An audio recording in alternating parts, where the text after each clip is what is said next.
Tofu. Broccoli. Garlic. Hoisin sauce. The boss. It's a stir fry. Delicious. So why did we do hoisin sauce this time? Because it's the boss. And you love it. I love stir fry. No, hoisin sauce.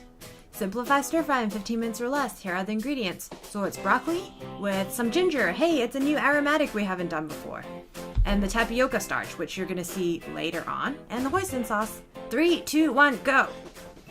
So the first thing I'm doing is I chop the dry end off the ginger to expose fresh ginger. And I only took 2 big slices so we can pull it out because Anna doesn't actually like her food laced with little bits of ginger. Now, like usual, I squish the garlic to release the flavors and then dice it up. Yep. And we're using this deep fried tofu that's really soft and moist on the inside. Yeah, you can pick it up at most Asian grocery stores. What are you chopping it into? I'm chopping it to sizes that would be easy to pick up with chopsticks. Hey, it's a new wok. Why did we get a new wok? The old one was, we didn't like that it wasn't big enough for some of our cooking, and it took a really long time to heat up because it was really thick. This is a really nice thin wok, right? Yeah, it heats up really quickly. So first, heat the oil really hot, and then add the aromatics, as usual. And then we added the tofu to get it a little bit brown, to pick up the flavor of the aromatics. It doesn't really get that brown because it's already deep fried. Oopsie daisies. Whoops, I'm a total klutz.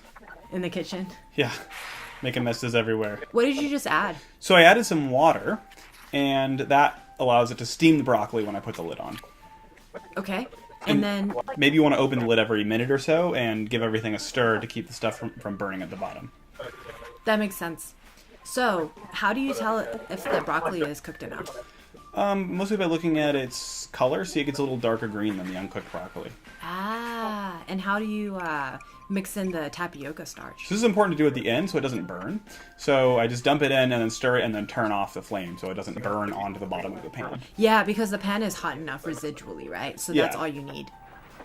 So why did you add the tapioca starch? Sort of to form a gravy, and you've probably had a dish like that at a Chinese restaurant. It seems to be pretty common, and especially Cantonese cooking. Yes, absolutely. Hey, we made it in under 15. High five.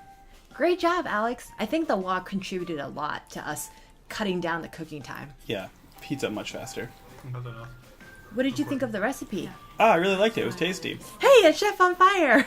So it turns out our house insurance company won't let us burn stuff inside anymore, so we had to use some special effects. Chef on fire is always getting oppressed. Yeah, by the man. So tip, have a thin wok, right? Made a huge difference. We have the Joyce Chen wok, actually. Yep. Well, I think that was a great recipe. See you next time. See you next time.